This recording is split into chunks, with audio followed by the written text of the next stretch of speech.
Selamat sore, selamat datang kembali sahabat Sorotan Riswanda. Kali ini kita sedikit mengulas mengulas dengan gaya kritis konstruktif seperti biasa terkait Permenaker terbaru nomor 2 tahun 2022. Kenapa ini penting dibahas?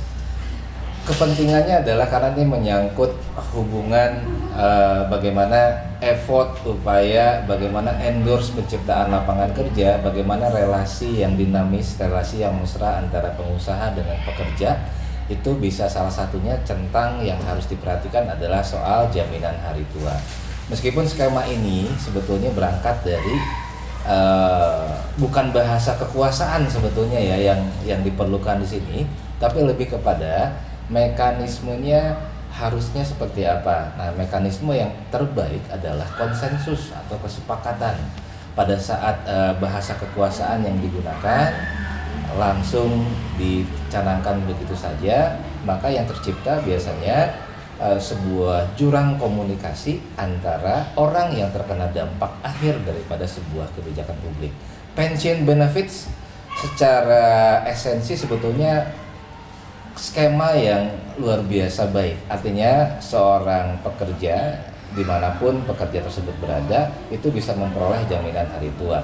Dari sisi itu kita harus mengapresiasi pada pemerintah.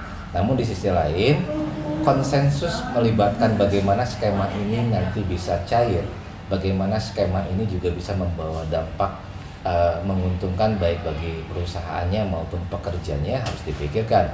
Nah, jika usia 56 tahun memang dianggap tidak produktif lagi, oke, ini dijadikan patokan saat dimana seorang pekerja itu boleh mengklaim jaminan hari tua. Hanya problemnya, jika dinamikanya adalah seorang pekerja berhenti atau mengalami kendala atau mengalami pemutusan hubungan kerja sebelum usia 56 tahun, nah ini yang miss sepertinya. Kenapa ini penting juga? Karena memang pension benefit seharusnya bukan hanya soal jaminan tanggungan perusahaan terhadap pekerja saat yang bersangkutan mengalami cacat permanen ataupun mengalami usia yang di penghujung 56 ataupun meninggal dunia, tapi juga kan menyangkut hal lainnya. Nah, benefits ini menjadi polemik manakala saat kita hanya terfokus parsial pada sisi usia. Nah, solusi kemudian pada saat seseorang belum mencapai usia 56 tahun dan kemudian memutuskan untuk berhenti atau diputuskan bekerja atau tidak bekerja kembali pada sebuah perusahaan, nah apa jadinya? Apa penggantinya? Begitu.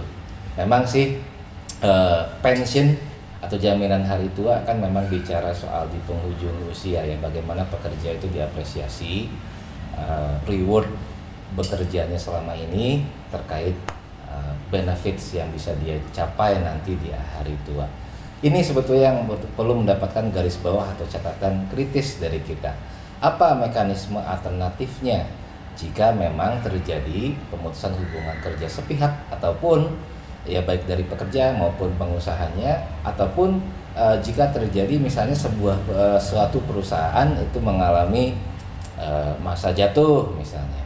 Itu catatan-catatan yang juga harus ada sebagai turunan daripada Permenaker nomor 2 2022.